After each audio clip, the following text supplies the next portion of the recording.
El Hauptscharführer Klaus Weber no era un hombre que dudara de su instinto. Aquella mañana gris de 1943, mientras subía los escalones angostos que llevaban al taller de Guten Nald, la aguja dorada, estaba convencido de que esta vez encontraría lo que buscaba. 4 agentes de la Sicherheitsdienst lo seguían en silencio, sus botas resonando contra la madera vieja. Un informante había hablado con seguridad. Una costurera holandesa estaba sacando niños judíos de Ámsterdam utilizando su negocio como fachada. Weber había participado en decenas de redadas similares. Sabía distinguir el nerviosismo auténtico del fingido, el desorden improvisado del caos preparado. Al cruzar la puerta del taller, dejó que sus ojos recorrieran el lugar con precisión metódica. 3 máquinas de coser Singer trabajaban con un zumbido constante. En las paredes colgaban hileras de carretes de hilo organizados por color. Maniquíes vestían trajes inacabados, vestidos de noche, abrigos elegantes, un par de trajes de novia, aún sujetos con alfileres. Rollos de tela reposaban en estantes perfectamente alineados. Todo parecía exactamente lo que era: un taller de costura activo, profesional y modesto. Detrás del mostrador se encontraba Helena Kuipers-Rydberg. Tenía 42 años, medía apenas 1,52 metros y llevaba unos lentes sujetos por una cadena metálica que descansaba sobre su pecho. Sus manos mostraban las marcas de años de trabajo, pequeñas cicatrices, callos en los dedos, la postura ligeramente inclinada de quien ha pasado media vida cosiendo bajo luz artificial. No había nada extraordinario en su apariencia. Era la imagen misma de una mujer trabajadora intentando sobrevivir en tiempos de ocupación. «Documentos», ordenó Weber en un holandés áspero. Helena no discutió. Entregó la licencia comercial, los certificados de racionamiento de tela y los registros de clientas habituales. Sus manos estaban firmes, ni un temblor, ni una gota de sudor en la frente. Todo parecía en regla. Weber los examinó detenidamente. Si había falsificaciones, estaban hechas con una perfección que escapaba incluso a su experiencia. «Hemos recibido informes», dijo mientras caminaba lentamente entre las máquinas. «Se habla de transporte ilegal, de mercancía no declarada. Tal vez personas». Helena levantó la mirada con una expresión de desconcierto casi ofendido. «Señor, soy costurera. Transporto vestidos, telas, a veces maniquíes para pruebas en casa de mis clientas. Nada más». El oficial se detuvo frente a un baúl grande, situado en la esquina. Era del tipo utilizado para trasladar vestidos de novia sin arrugarlos. «Ábranlo». 2 agentes se arrodillaron y levantaron la tapa. En el interior descansaban 3 vestidos de novia ricamente bordados, protegidos por papel de seda. Encajes delicados, perlas cosidas a mano, capas amplias y pesadas. Exactamente lo que uno esperaría encontrar en un taller especializado en confecciones elegantes. Weber observó cada pliegue, cada costura visible. No encontró nada sospechoso. Lo que no podía ver, lo que nadie podía detectar a simple vista, era que esos vestidos contenían dobladillos dobles reforzados con capas adicionales de tela gruesa, compartimientos discretos, invisibles al tacto superficial, capaces de ocultar objetos, o incluso crear espacio dentro del baúl para algo más valioso que la seda. Y bajo la base de madera del baúl existía un fondo falso perfectamente ajustado. Espacio suficiente para esconder a un niño pequeño durante el tiempo necesario para cruzar un control. Aquel día el compartimiento estaba vacío, pero no siempre lo estaba. Para marzo de 1943, Elena ya había logrado sacar a 67 niños judíos de la ciudad. Niños que habían pasado horas en silencio absoluto, envueltos en oscuridad y tela, respirando despacio mientras ella atravesaba puestos de control nazis con la serenidad de quien transporta simples vestidos. Durante 2 horas, la SD registró cada rincón del taller. Desarmaron maniquíes buscando huecos internos. Midieron el grosor de los baúles. Revisaron rollos de tela. Cortaron costuras al azar. Golpearon paredes en busca de compartimientos ocultos. No encontraron nada. Lo que jamás comprendieron fue que la clave no estaba en esconder, sino en integrar. Elena no añadía espacios visibles. Los diseñaba como parte natural de la estructura textil. Cada dobladillo era ingeniería. Cada costura tenía propósito. El peso de una falda equilibraba el vacío oculto. El diseño del encaje distraía la vista de cualquier irregularidad mínima. Su arma no era el sabotaje explosivo ni el enfrentamiento armado. Era la precisión. Cada puntada era medida. Cada compartimiento calculado al centímetro. La tela se convertía en arquitectura móvil, la aguja en instrumento de resistencia. Cuando finalmente Weber abandonó el taller, lo hizo con frustración contenida. Sabía que algo ocurría allí. Lo sentía, pero no podía probarlo. Elena cerró la puerta tras ellos y permaneció inmóvil durante varios segundos. Luego regresó a su máquina de coser y continuó trabajando, como si nada hubiera sucedido. En los meses siguientes, su red crecería. Modistas, conductores, familias de acogida. El taller se transformó en un punto clave de tránsito. Para cuando la guerra avanzaba hacia su fase más oscura, 120 niños habrían sido salvados gracias a dobladillos secretos, fondos falsos y una mujer que parecía insignificante ante los ojos del régimen. El nazismo confiaba en el poder del miedo y la brutalidad. Elena confiaba en la precisión y la paciencia. Y, en silencio, puntada tras puntada, demostró que incluso en tiempos dominados por la violencia, una aguja y un hilo podían desafiar a un imperio. Aquí tienes la versión modificada, con la misma historia pero narración distinta y ampliada, aproximadamente 800 palabras. Febrero de 1942 llegó con un frío más, cruel que el invierno. Una noche, golpes violentos sacudieron la puerta del apartamento de Sarah Pollack. La redada fue rápida, mecánica, sin explicaciones. Cuando el silencio regresó al edificio, Sarah ya no estaba. Sus hijos, David de 7 años y Rachel de 5, quedaron solos en un mundo que de pronto se había vuelto incomprensible. Un vecino, recordando la promesa hecha meses antes, envió un mensaje urgente a Elena. Ella no dudó. Salió de inmediato y recogió a los niños esa misma noche. Los llevó a su pequeño apartamento sobre el taller de Gauden-Nald. El espacio era reducido: 2 habitaciones, techo bajo, ventanas que daban al canal. No era un escondite seguro. En Ámsterdam abundaban los informantes. Bastaba una sospecha, un ruido inesperado, una visita frecuente para despertar denuncias a cambio de dinero o privilegios. Elena entendió que no podía mantenerlos allí mucho tiempo.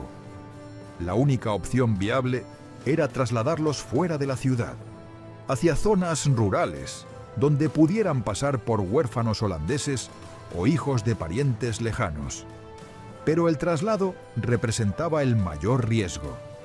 La Gestapo y la Sicherheitsdienst realizaban controles aleatorios en tranvías, estaciones y carreteras. Los nazis confiaban en su absurda teoría de rasgos judíos para detener a niños y revisar documentos con brutal meticulosidad. Moverlos a plena luz del día parecía casi suicida. Durante una semana, Elena no tomó decisiones precipitadas. observó. Desde la ventana del taller estudiaba los horarios de patrullaje. Caminaba por distintas rutas para identificar puntos de control frecuentes. Anotaba mentalmente qué estaciones parecían menos vigiladas y qué horarios ofrecían mayor flujo de pasajeros, donde una mujer con equipaje podría pasar más desapercibida. Mientras tanto, seguía trabajando. Una tarde, mientras ajustaba un vestido de novia especialmente voluminoso, algo llamó su atención. Las múltiples capas, enaguas, forro, estructura, interna, generaban espacios invisibles entre sí, espacios que daban forma, soporte y ocultaban aire. Se quedó inmóvil unos segundos. Si la estructura interna podía sostener volumen sin que el exterior revelara nada, quizá podría sostener algo más. Comenzó a experimentar en secreto. Utilizó crinolina rígida, buckram y telas acolchadas para crear cavidades integradas en los dobladillos. No eran bolsillos añadidos, formaban parte natural del diseño. Desde afuera, el vestido lucía normal, incluso elegante. Uno de los prototipos tenía un compartimiento oculto en el dobladillo reforzado. 40 centímetros de ancho, 15 de profundidad. Invisible al ojo y al tacto superficial. Podía soportar hasta 2 kilos sin alterar la caída de la tela. 2 kilos. Al principio pensó en documentos, joyas, dinero, objetos que muchas familias necesitaban sacar clandestinamente. Pero la idea que surgió después fue más audaz. ¿Y si no se trataba de objetos? Miró a Rachel, pequeña y silenciosa, sentada junto a la mesa. Le pidió que se acurrucara como si jugara a hacerse pequeña. En posición fetal, la niña ocupaba sorprendentemente menos espacio. No sería suficiente dentro de un vestido. Necesitaba algo mayor. Elena decidió entonces construir un baúl especial, similar a los que utilizaba para transportar vestidos de novia sin arrugarlos. Las dimensiones eran generosas: 120 centímetros de largo, 60 de ancho, 60 de profundidad. Nada extraordinario. La clave estaba en el interior. Instaló una base falsa 15 centímetros por encima del fondo real. El compartimiento superior, de 45 centímetros, alojaría vestidos auténticos. El inferior sería el escondite. Practicó pequeños orificios de ventilación en la base real, disimulándolos bajo las patas metálicas del baúl. Cuando terminó, el exterior no revelaba ninguna anomalía. Antes de probarlo, se sentó frente a Rachel. «Será como un juego de escondidas», le explicó con voz suave. «Pero debes permanecer completamente en silencio, pase lo que pase». La niña, pálida pero confiando en la amiga de su madre, asintió con valentía que no correspondía a sus 5 años. La acomodó en el compartimiento con una manta fina y una pequeña botella de agua. Cerró la base falsa, colocó 3 vestidos voluminosos encima y aseguró la tapa. El baúl parecía idéntico a cualquier otro. Salir a la calle fue el momento más difícil. Cada paso hacia la parada del tranvía parecía amplificado por el latido acelerado de su corazón. Imaginaba miradas sospechosas en cada uniforme alemán. El conductor la ayudó a subir el equipaje. «¿Vestidos de novia?», preguntó con tono trivial. «Entrega para una clienta en Harlem», respondió Elena, sorprendida por la firmeza de su propia voz. El trayecto duró 23 minutos que parecieron horas. En la cuarta parada, 2 oficiales de la S desubieron al vagón. Comenzaron a revisar documentos, inspeccionando bolsos y maletas. Cuando se acercaron a ella, el aire pareció congelarse. «¿Qué transporta?» «Vestidos. Soy costurera», dijo mostrando su licencia. Uno de los oficiales apoyó la mano en el cierre del baúl, considerando abrirlo. Entonces, un grito interrumpió la escena. Su compañero había detectado a un hombre judío sin papeles correctos unos asientos más adelante. Ambos oficiales se dirigieron hacia esa captura más urgente. Elena mantuvo la compostura. Respirar era un acto consciente. El tranvía continuó. Al llegar a Haarlem, descendió y caminó hasta una granja gestionada por una familia vinculada a la resistencia. Solo cuando estuvo en un cuarto cerrado, abrió el baúl. Rachel emergió con el rostro enrojecido y las piernas entumecidas, pero viva. Elena la abrazó con fuerza contenida. «Fuiste increíblemente valiente». Una semana después, repetiría el proceso con David. Aquel día, Elena comprendió algo definitivo: la habilidad que había perfeccionado durante décadas. Medir, estructurar, ocultar costuras, podía convertirse en un sistema de rescate. No era solo costura, era ingeniería textil aplicada a la supervivencia, y acababa de funcionar. La red se construye. Ingeniería textil como arma. Entre marzo y diciembre de 1942, lo que había comenzado como una solución desesperada se transformó en un sistema meticulosamente perfeccionado. Elena dejó de actuar por impulso y empezó a trabajar como ingeniera de lo invisible. Cada traslado se convertía en una lección.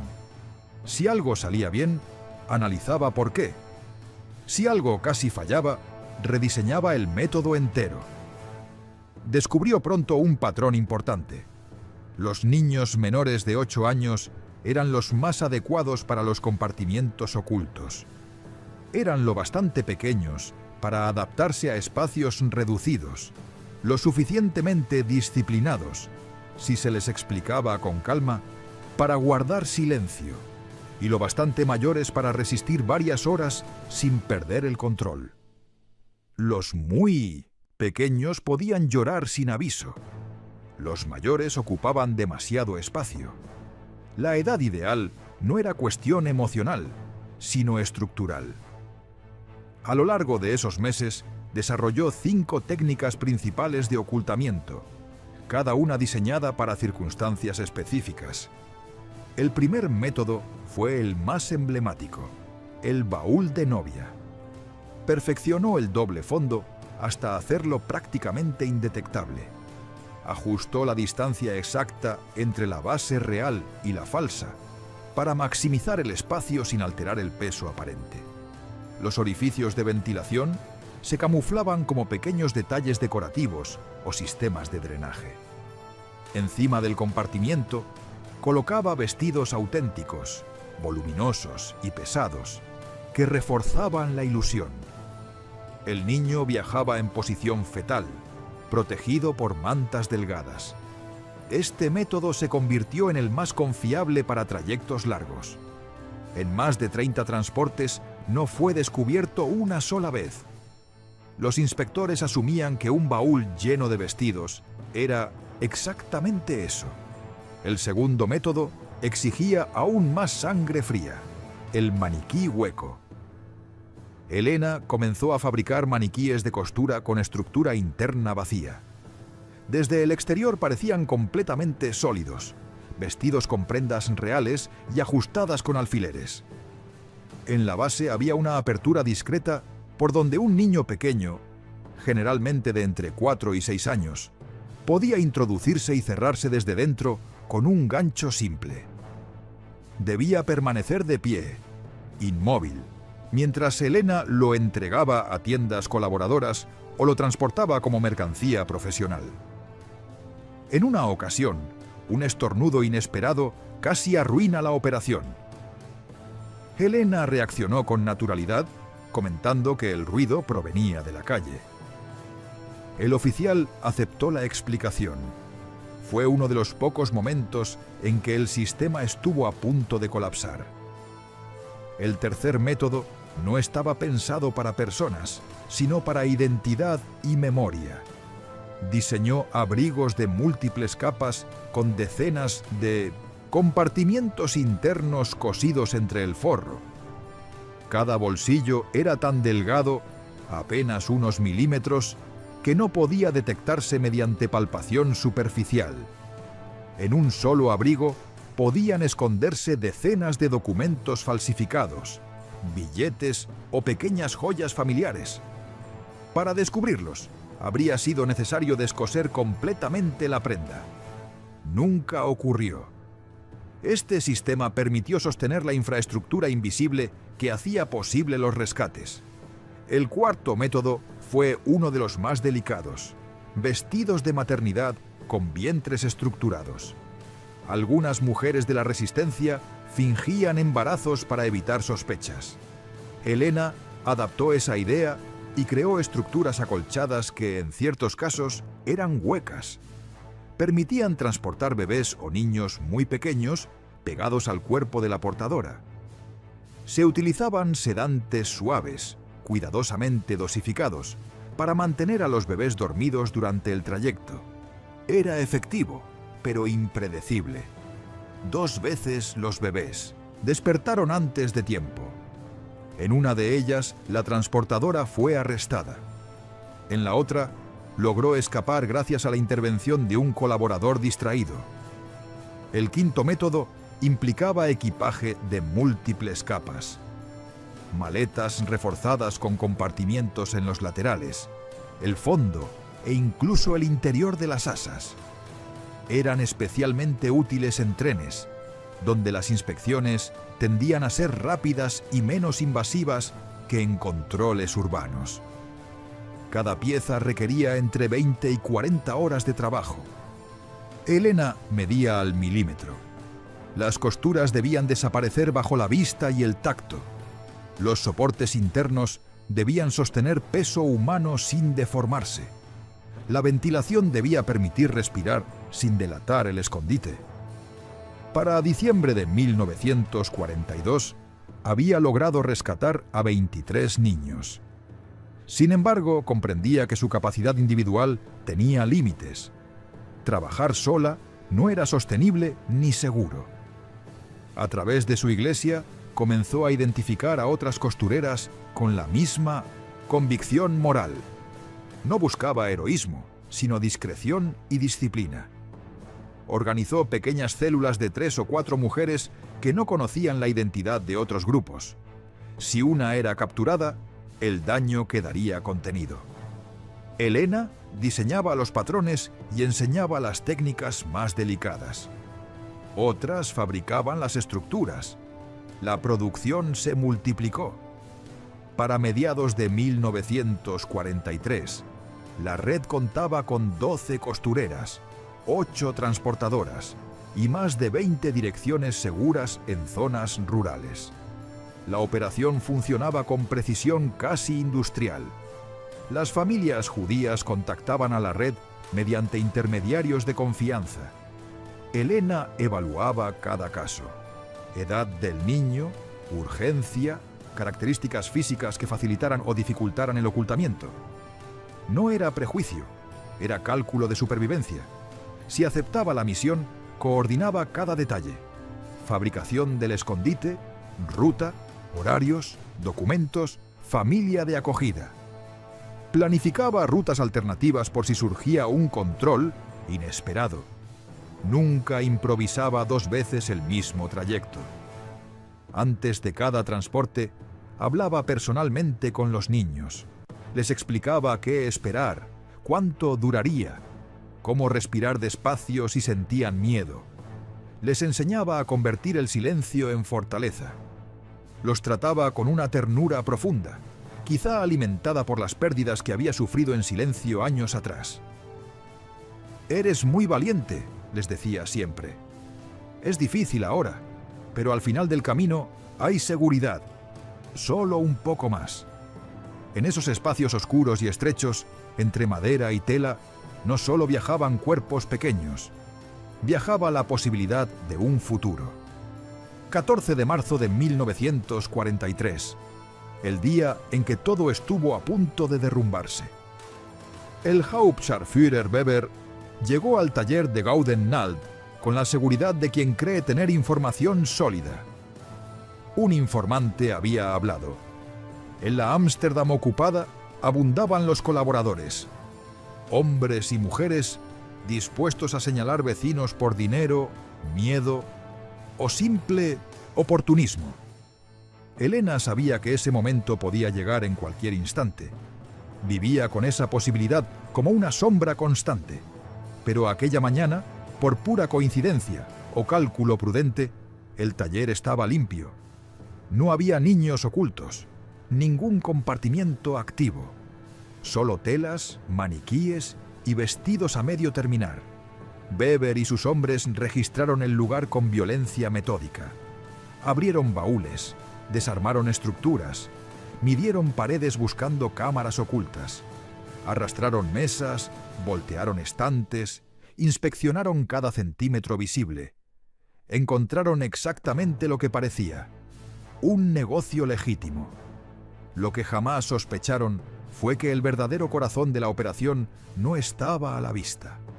Bajo una pesada máquina de coser Singer, tan robusta que requería 4 hombres para moverla, se ocultaba una trampilla.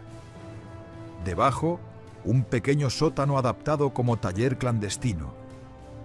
Allí estaban los moldes de los compartimientos secretos, herramientas especializadas, estructuras en proceso y una lista cifrada con direcciones seguras. Pero la máquina no fue movida. Para los oficiales era solo mobiliario industrial. Tras 2 horas de registro infructuoso, Weber se retiró con una advertencia: la vigilaremos. Si está ocultando judíos, la atraparemos. Elena inclinó la cabeza con sumisión ensayada. Señor, soy costurera. No entiendo de política. Esa noche, sin embargo, el sueño no llegó. La redada había sido demasiado cercana. Si un informante había hablado, podía hacerlo de nuevo. No bastaba con habilidad técnica. Necesitaba mayor disciplina operativa. Implementó nuevas reglas. Nunca mantener a un niño en el taller más de 2 horas antes del traslado. Nunca alojar a más de uno a la vez. Destruir todos los patrones después de memorizarlos. Crear códigos verbales. Vestido azul significaría transporte activo.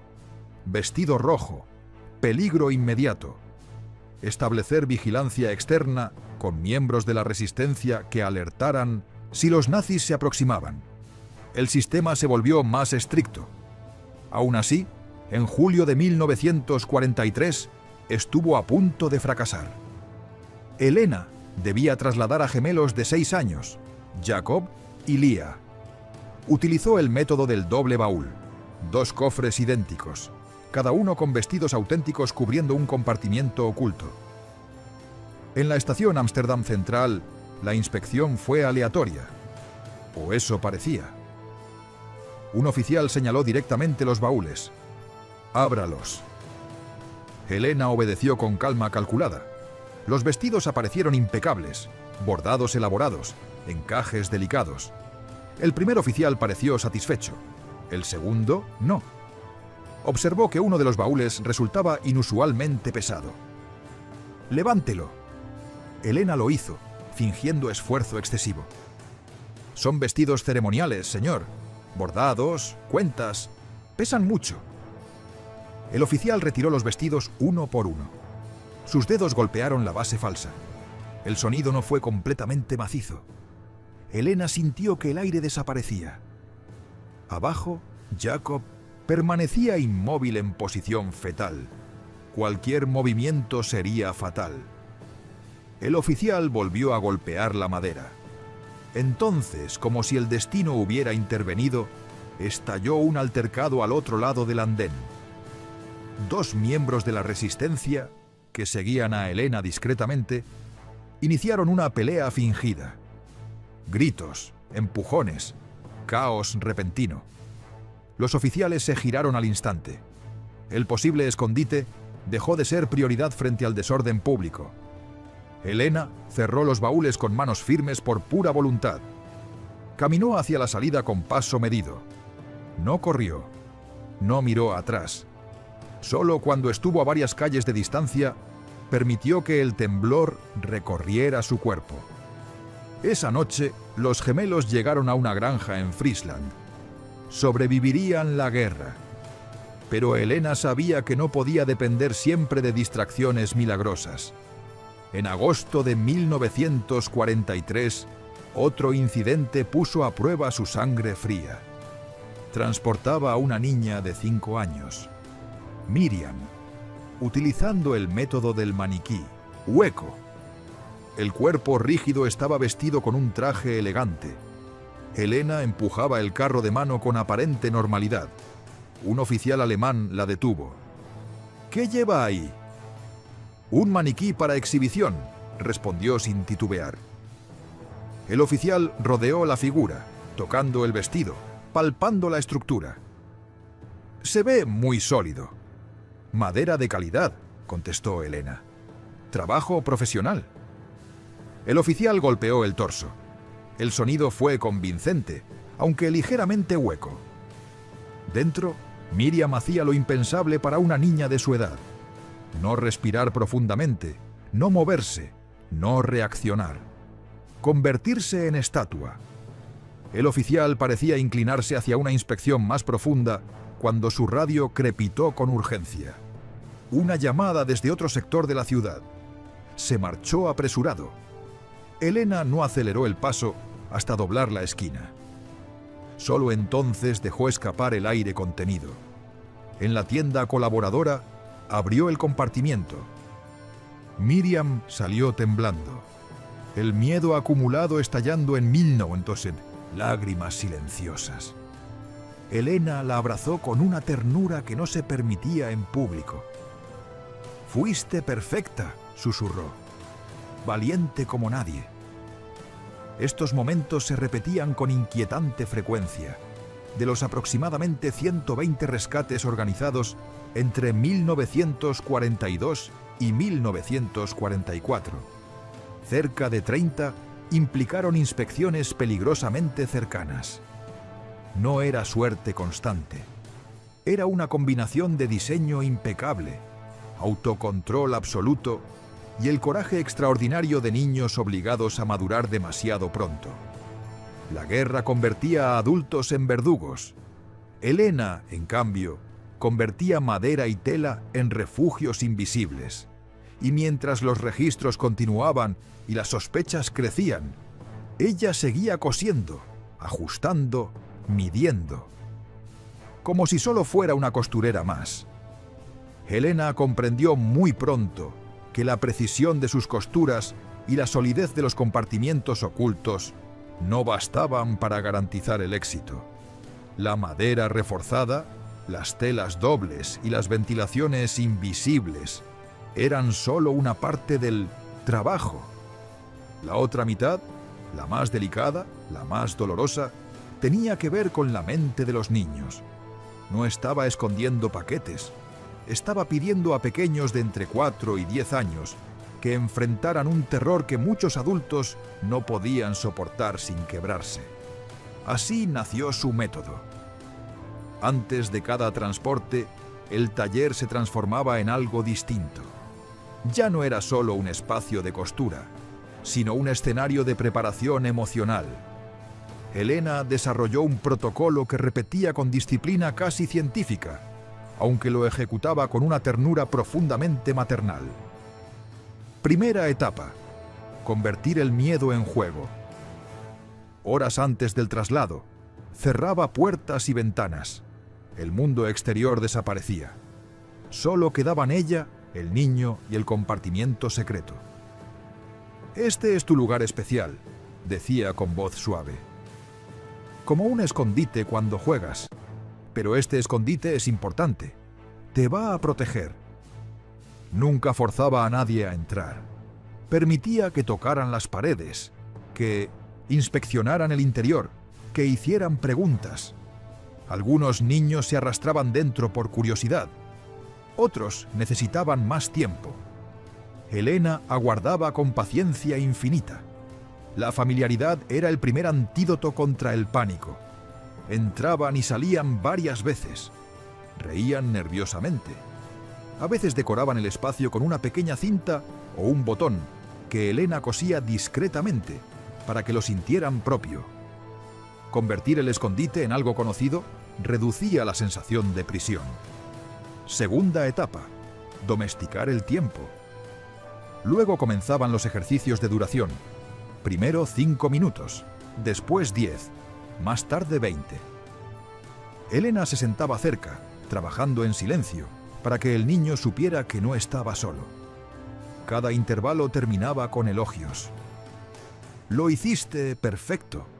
Fuiste valiente. Pero la práctica no era solo permanecer quieto. Elena recreaba la realidad que encontrarían fuera. Imitaba el sonido de botas golpeando el suelo. Dejaba caer herramientas para simular portazos. Pronunciaba frases en alemán con tono severo. Cuando escuches esto, susurraba, te quedas más quieto todavía. Como un ratoncito que sabe que el gato está cerca. La metáfora funcionaba. Los niños entendían la lógica del juego. En su imaginación no eran víctimas. Eran pequeños animales astutos, sobreviviendo gracias a su silencio. Tercera etapa: respirar para no delatarse. Minutos antes del traslado real, Elena enseñaba algo más complejo: el control del cuerpo. Respira conmigo, indicaba, marcando el ritmo con los dedos. 1, 2, 3, 4, sostén. Ahora suelta. La respiración medida evitaba la hiperventilación y, sobre todo, reducía el ruido. En espacios cerrados, cada exhalación podía amplificarse. También les enseñaba a viajar sin moverse, cerrar los ojos e imaginar un lugar seguro. Su habitación, un parque, el regazo de su madre. Cuando tengas miedo, vete allí en tu mente, decía. Yo vendré por ti. Siempre vengo por ti. Esa promesa era su ancla. Cuarta etapa: la verdad sin dramatismo. Elena no mentía sobre el riesgo. Tampoco lo exageraba. Si el compartimiento era descubierto, había instrucciones claras. No luchen, no digan mi nombre. Solo digan que una mujer amable quiso ayudarlos, pero no saben quién es. Lo explicaba con serenidad, sin lágrimas, sin temblor en la voz. Los niños necesitaban firmeza más que dramatismo. Asentían con ojos enormes y serios. A pesar de la preparación, la experiencia era brutal. Muchos describían sensación de asfixia, aunque el aire circulaba adecuadamente. El miedo comprimía los pulmones más que la madera. La oscuridad absoluta desfiguraba el tiempo. Media hora podía sentirse eterna.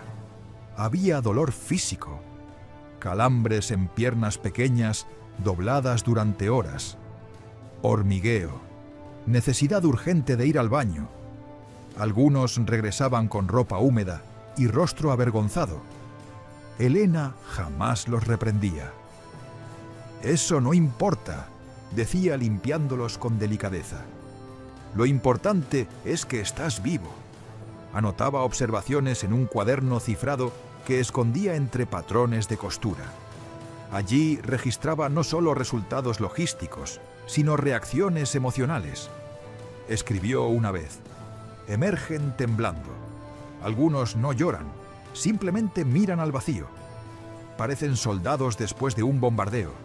Estoy salvando vidas, pero no puedo evitar dejar cicatrices invisibles.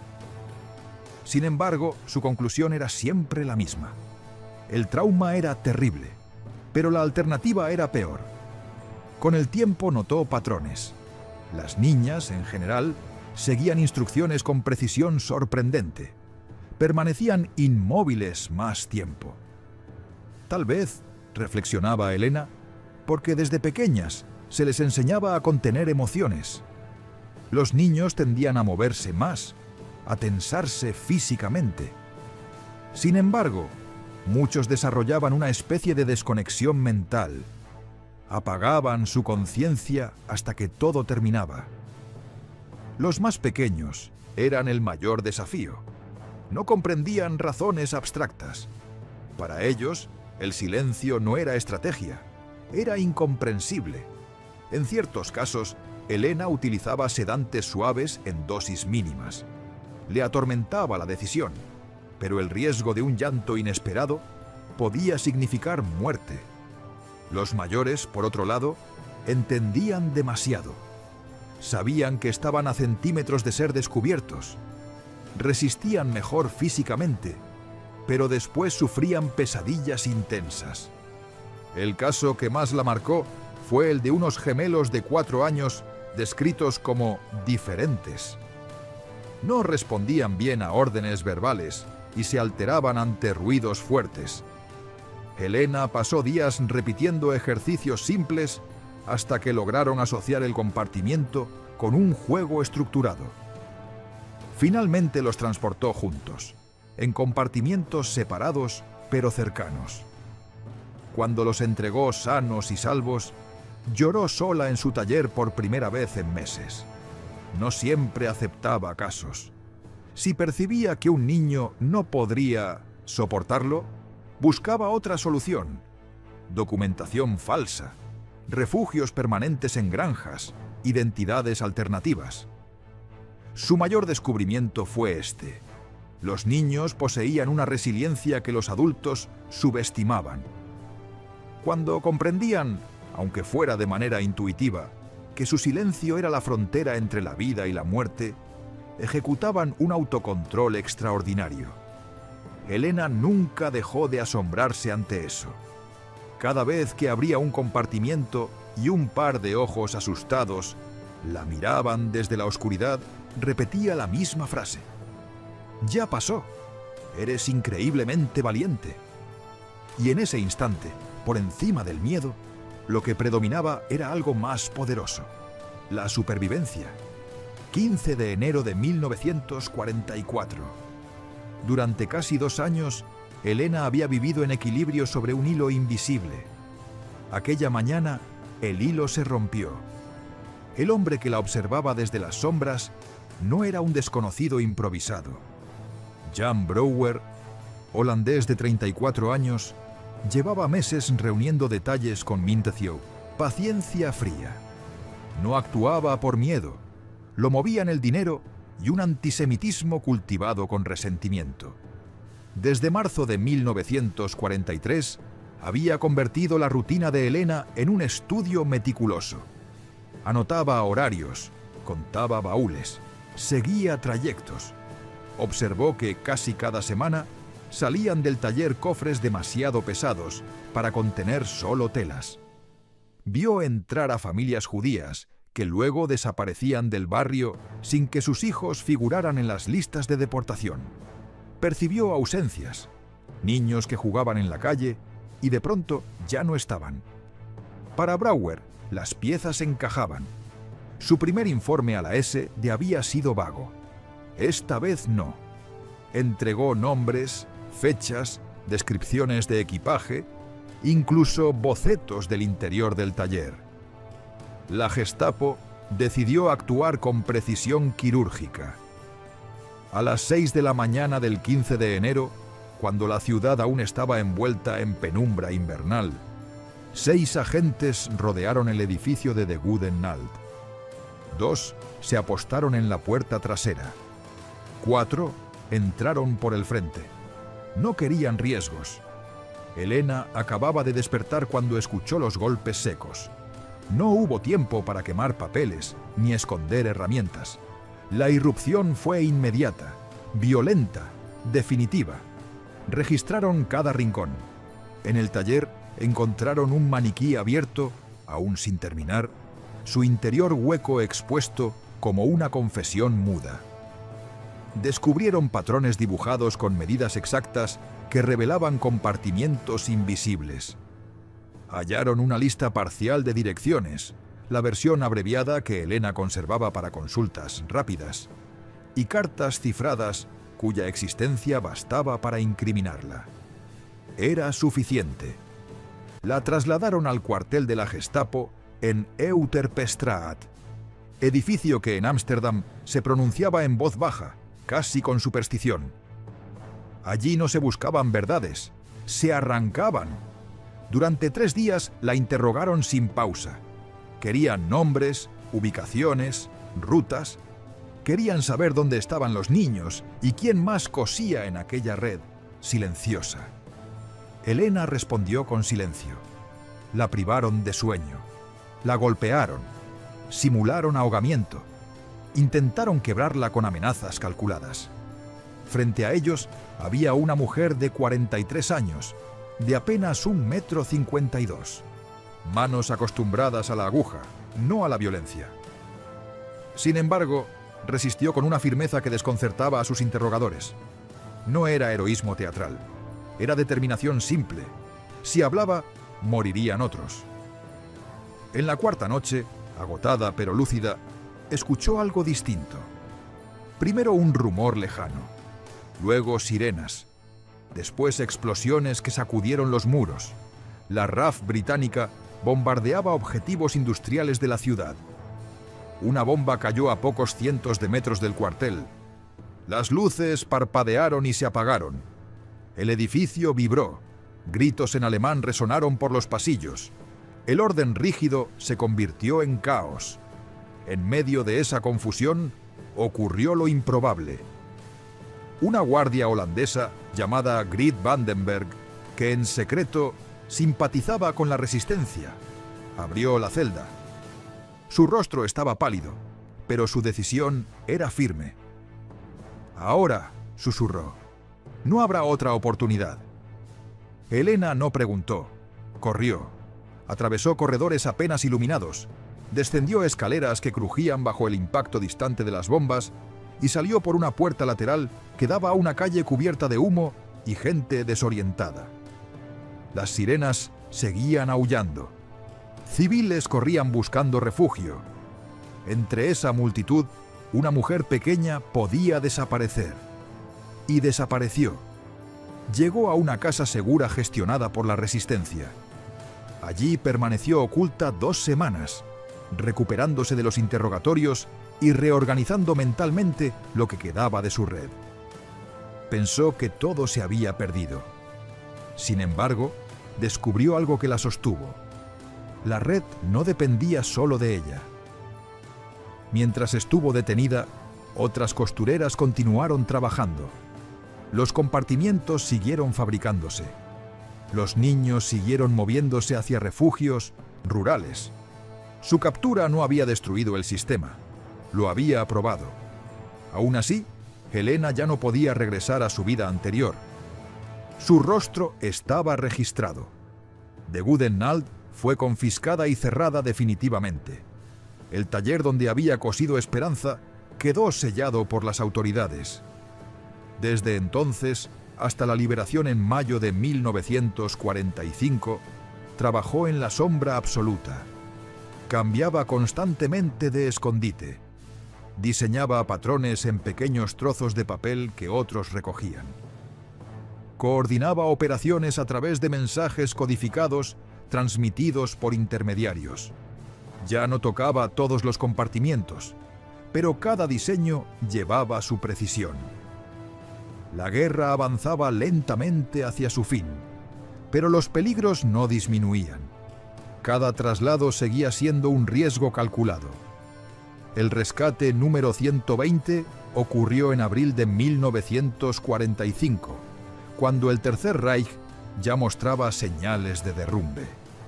Era una niña de 7 años, llamada Anna Frank, sin parentesco con la otra Anna, cuyo diario se volvería símbolo mundial. La operación fue rápida y tensa. Los controles ferroviarios eran erráticos, impredecibles. Anna viajó oculta en un compartimiento diseñado semanas antes por Helena desde su refugio. Llegó a destino ilesa. Semanas después, Alemania se rindió. Cuando las fuerzas aliadas liberaron oficialmente los Países Bajos, Helena emergió de la clandestinidad sin taller, sin negocio y con el cuerpo marcado por golpes que tardaron en sanar. Pero algo permanecía intacto. 120 niños. 120 vidas trasladadas en madera y tela. Ninguno descubierto durante transporte. Ninguno muerto en los escondites. Ninguno traicionado. El número no era producto de la suerte. Era el resultado de ingeniería meticulosa, planificación obsesiva y una voluntad que se negó a quebrarse incluso bajo tortura. Años después, muchos de aquellos niños recordarían la oscuridad, el silencio el olor a tela nueva, y también recordarían la voz que les decía, antes de cerrar el compartimiento: «Confía, yo te sacaré de aquí». En medio de una guerra diseñada para destruir, Helena convirtió la costura en resistencia. No portaba armas, no lideraba ejércitos, pero sostuvo un récord perfecto en un tiempo imperfecto, y lo hizo puntada a puntada. 5 de mayo de 1945. La guerra en Europa había llegado a su fin. Alemania firmó la rendición incondicional, y Holanda, tras años de ocupación, fue finalmente liberada. La ciudad de Ámsterdam respiraba un aire cargado de alivio y tristeza mezclados. Calles marcadas por escasez, edificios dañados y vecinos que lloraban a los que no regresaron. Para Helena Kiepers-Riedberg, la noticia significaba que podía emerger de su escondite seguro, un lugar que había sido su refugio, y al mismo tiempo su prisión durante largos meses. Al regresar a su antiguo taller de Goudenwald, la escena era devastadora. Los nazis que se retiraban habían saqueado el local con violencia.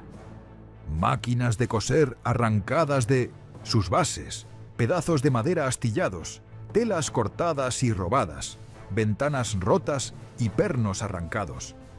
Cada rincón contaba historias de desesperación y abandono. Pero Helena no vino en busca de reconstruir un negocio. Su prioridad era otra, mucho más vital: comprobar si sus registros más preciados habían sobrevivido. Durante años había documentado meticulosamente cada rescate: nombres de los 120 niños, edades, métodos utilizados para trasladarlos y, sobre todo, sus destinos seguros en hogares de granjas o familias de la resistencia. Para proteger esta información, los había escondido en un hueco secreto dentro de la pared del taller, detrás de un panel de madera aparentemente sólido. Los nazis nunca lo habían encontrado. Ese cuaderno ahora estaba intacto, un testamento silencioso de sus riesgos y sacrificios. Helena comenzó inmediatamente el arduo trabajo de reunir a los niños con sus familias sobrevivientes. Cada encuentro era una mezcla de alegría y dolor. De los 120 niños, 67 habían perdido a todos sus padres en campos de concentración. Helena los encontró y los colocó en hogares adoptivos o en familias que los habían ocultado durante la guerra. Muchos enfrentaron la realidad de crecer sin conocer a sus verdaderos progenitores, y los reencuentros con otros miembros de la familia eran imposibles. 31 niños tenían al menos un padre vivo. Estas reuniones parciales eran complejas y emocionalmente desgarradoras. Los niños habían cambiado físicamente y emocionalmente, y sus padres, transformados por el trauma, a veces no reconocían del todo a sus hijos. 22 niños conservaban ambos padres. Las reunificaciones completas eran una mezcla de alivio y tensión. Tras años de separación y crianza con otros cuidadores, los lazos originales estaban marcados por diferencias, hábitos nuevos y la adaptación a un hogar que, aunque familiar, había sido cambiado por la guerra. Durante 6 meses, Helena se dedicó a facilitar estas reuniones. Ayudó con la documentación legal, los registros de adopción y las complejidades de la burocracia posguerra en Holanda. Su trabajo no era visible al público, pero era vital. Cada niño reencontrado con su familia o colocado en un hogar seguro era un triunfo silencioso. Helena nunca buscó reconocimiento. A menudo rechazaba entrevistas o homenajes. Cuando las autoridades de liberación le preguntaron por sus acciones durante la guerra, respondía con simpleza: «Hice lo que cualquier persona decente habría hecho». Pero la gratitud de los niños y sus familias era imposible de ignorar. Poco a poco comenzaron a visitarla. llevando flores, cartas y relatos de cómo sus vidas se habían desarrollado gracias a ella. Compartían logros, matrimonios, hijos y historias de supervivencia, recordándole que cada vida salvada se había multiplicado en generaciones futuras.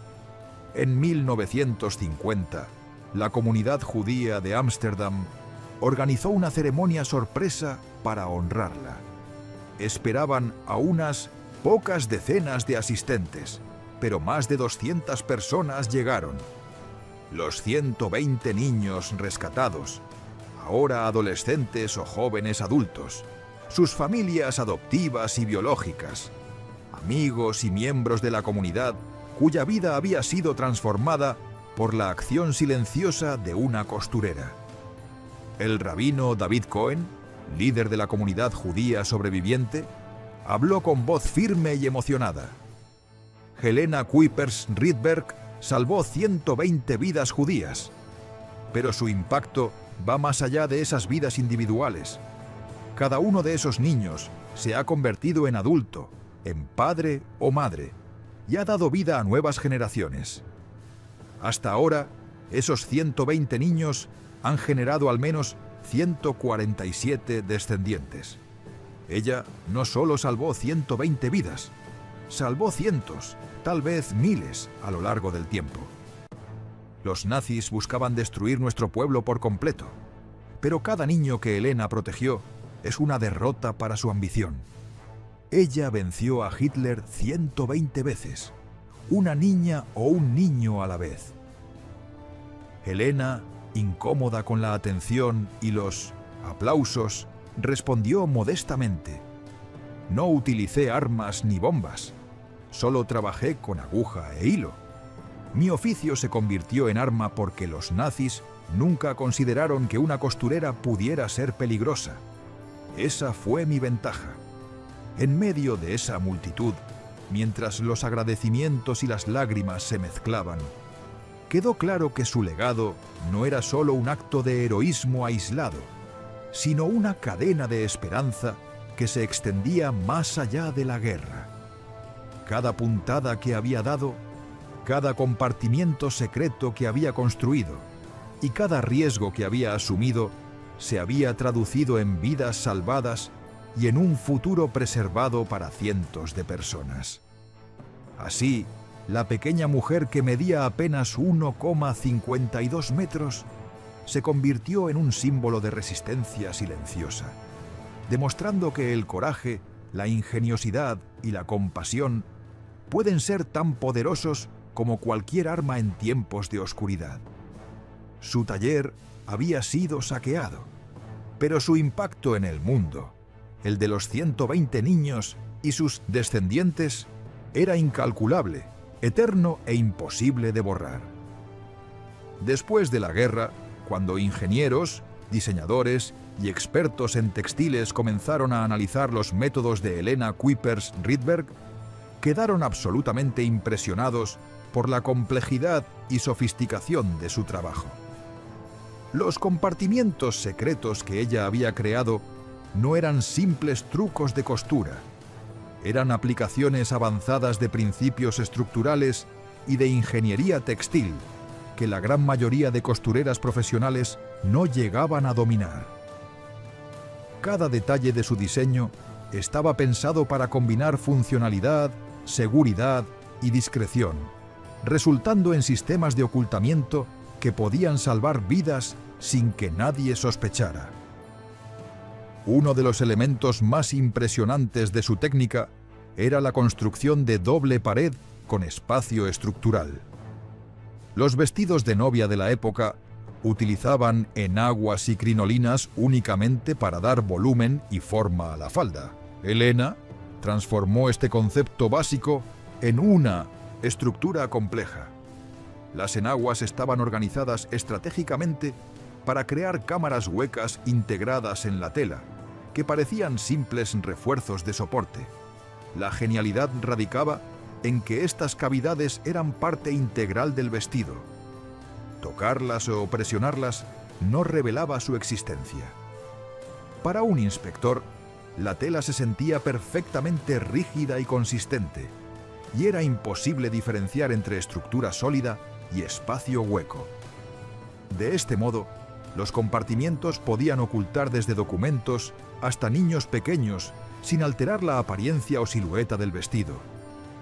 Otro aspecto clave era la distribución de peso mediante puntos de tensión. Elena aplicaba principios de ingeniería arquitectónica al diseño textil. Cuando un compartimiento contenía un objeto pesado o un niño, el peso no se concentraba en un solo punto, sino que se dispersaba a través de múltiples puntos de tensión cosidos de manera precisa. Por ejemplo, un niño de unos 20 kilos, colocado en un compartimiento de fondo falso, podía ser transportado sin que el baúl o vestido mostraran deformaciones evidentes. Esto se lograba mediante correas internas ocultas y costuras reforzadas que distribuían uniformemente la carga, asegurando que el objeto permaneciera estable y el exterior luciera normal. La ventilación oculta era otro elemento de vital importancia. Un niño dentro de un compartimiento consume aproximadamente 15 litros de aire por minuto, y sin ventilación adecuada, los niveles de dióxido de carbono podrían alcanzar niveles peligrosos en menos de una hora.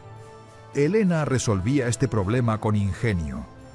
Perforaciones discretas en los baúles que parecían simples elementos decorativos o drenajes, costuras parcialmente abiertas en las prendas que parecían errores de fabricación, y capas de tela transpirables que permitían el flujo de aire sin comprometer la opacidad exterior. Cada compartimiento estaba cuidadosamente calculado para garantizar que los niños pudieran respirar sin riesgos durante horas, incluso en transporte prolongado. La amortiguación de sonido era otra innovación crucial. Los movimientos involuntarios, la respiración o incluso pequeños crujidos de la tela podían delatar la presencia de un niño. Para contrarrestar esto, Elena utilizaba capas internas de algodón, lana y telas acolchadas que amortiguaban los ruidos. Estudios posteriores mostraron que estos compartimientos reducían el sonido interno hasta en un 70%, haciendo que la respiración normal de un niño fuera prácticamente inaudible a 1 metro de distancia. Esto garantizaba que incluso durante inspecciones cercanas, los niños permanecieran seguros y completamente invisibles. Los compartimientos también requerían resistencia estructural sin rigidez obvia. Debían soportar el peso de un niño o de objetos sin colapsar, pero sin parecer artificialmente rígidos. Elena empleaba técnicas de construcción en capas, combinando telas moderadamente rígidas como crinolina reforzada y buckram, creando fuerza estructural mientras mantenía la apariencia natural y fluida de la prenda o el baúl. Cada capa estaba calculada para soportar tensión y peso, asegurando durabilidad y discreción simultáneamente. La rapidez de acceso era igualmente vital. Elena diseñaba todos los compartimientos para abrirse y cerrarse en menos de 30 segundos. En situaciones de emergencia, debía poder extraer al niño o los objetos de forma inmediata. Para esto, empleaba mecanismos ingeniosos, cierres magnéticos improvisados, paneles deslizantes con rieles ocultos y costuras parciales que podían deshacerse con un simple tirón de hilo específico. Cada apertura y cierre estaba pensado para que fuera intuitivo para ella, pero completamente indetectable para cualquier observador externo. La precisión de su ingeniería era tal que, después de la guerra, el Ministerio de Defensa holandés la contactó con la intención de consultarla sobre diseño de equipos tácticos para operaciones de inteligencia durante la Guerra Fría. La propuesta incluía transportar mensajes secretos, objetos de espionaje y equipo en compartimientos ocultos, aprovechando la misma ingeniería que había salvado vidas. Elena rechazó de manera categórica, afirmando: «Usé mi oficio para salvar niños. No lo usaré para espionaje. Eso es diferente». Su motivación no era la innovación por sí misma, sino la salvación de vidas inocentes. En resumen, los compartimientos de Elena combinaban ingeniería textil avanzada, distribución de peso estratégica, ventilación segura, amortiguación de sonido, resistencia estructural y rapidez de acceso.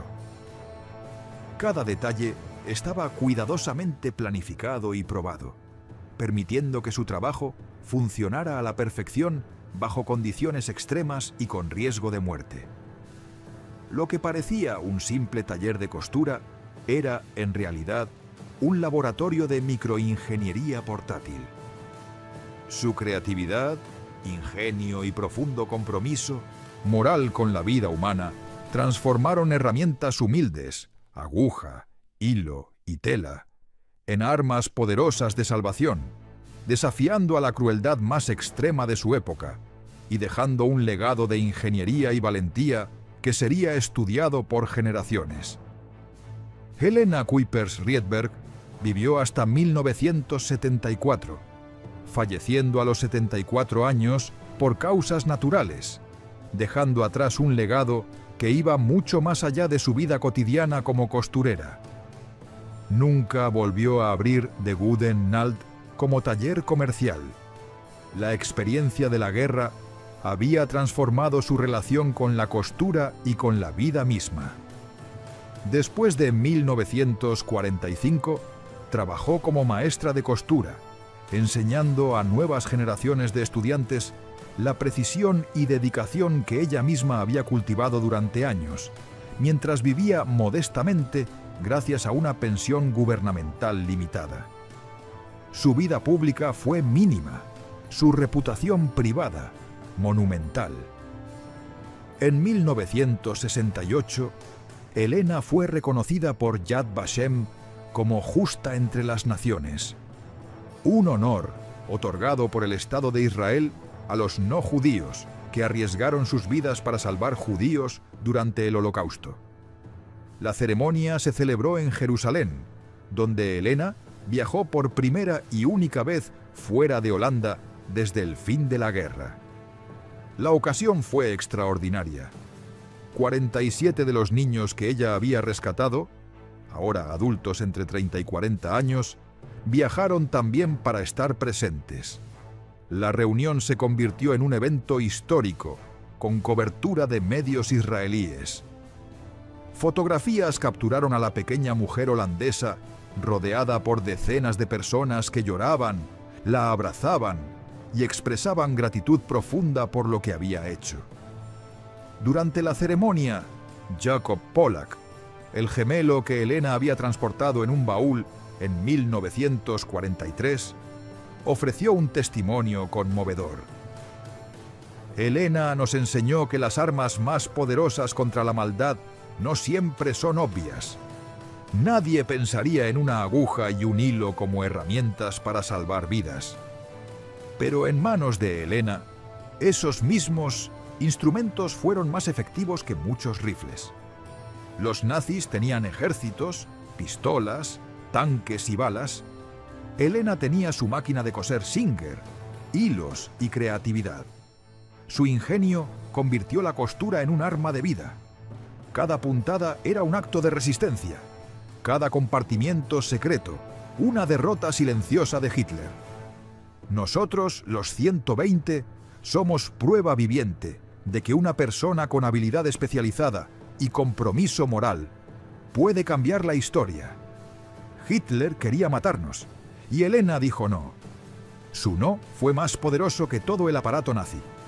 Los 120 niños rescatados por Elena tomaron caminos variados.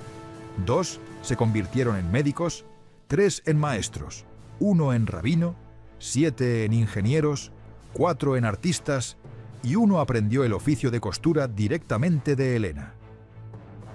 Para 2024, 80 años después de los rescates, solo 7 de esos sobrevivientes permanecen vivos.